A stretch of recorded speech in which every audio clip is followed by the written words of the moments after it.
السلام عليكم ورحمة الله وبركاته. النهاردة هعمل معاكم كب كيك بالشوكولاتة. بسم الله الرحمن الرحيم. دول 4 بيضات،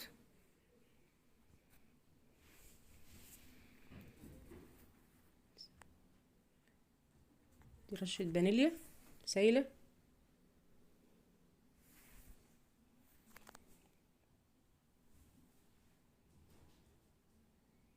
دي معلقة خل، 4 بيضات، رشة فانيليا، معلقة خل، كوباية سكر مليانة، كوباية سكر يعني، كوباية لبن،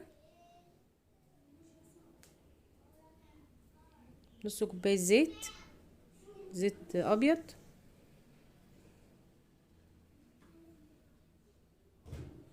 وعلبة زبادي صغيرة تديها طراوة وتخليها طعمها جميل. كوباية 4 بيضات، رشة فانيليا، معلقة خل، كوباية سكر، كوباية لبن، نص كوباية زيت. ضربتهم في الخلاط كده، اقعد اضرب فيهم شويه، وهكون مجهزه بقى الدقيق، عباره عن 3 كوبايات دقيق. ادي الدقيق قدامكم اهو. هشيل معلقتين دقيق واحط بدلهم معلقتين كاكاو، عشان ما ينفعش احط كاكاو كده هيتكتم معايا. شلت معلقتين دقيق، احط بدلهم معلقتين كاكاو،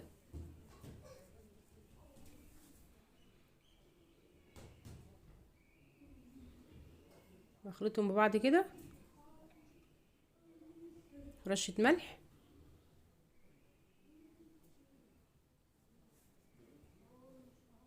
ودي بيكنج باودر كده. احط الباكو،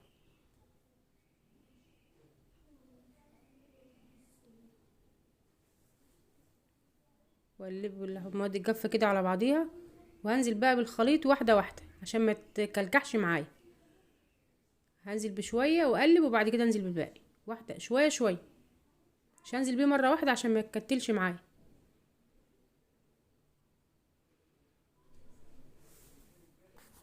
وكده هنزل بقى بقيه الخليط.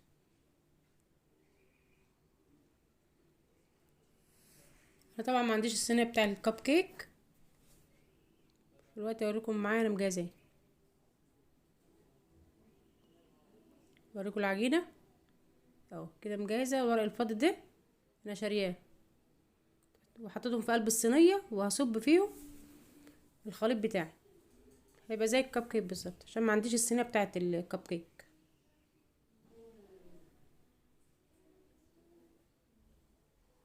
هملاهم بقى الوقت كده كله.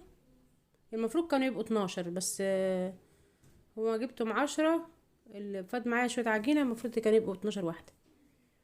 هزينهم بقى من فوق كده بشوكولاته، شوكولاته شيكلس كده، احطهم فوقيه شوكولاته شيبسي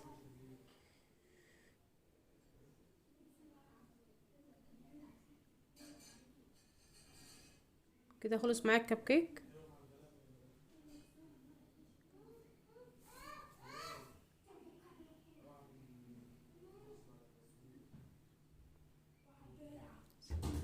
كده زينتهم كلهم، هدخلهم بقى الفرن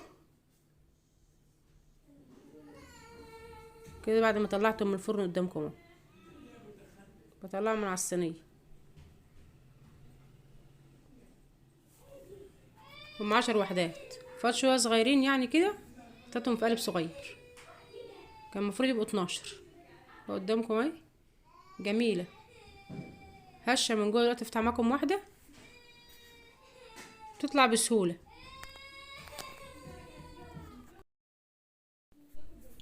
هي معاكم اهي، بوريكم قلبها من جوه. شوف الشوكولاته واصله لجوه وجميله بقى، خفيفه خالص وطعمها جميل جدا.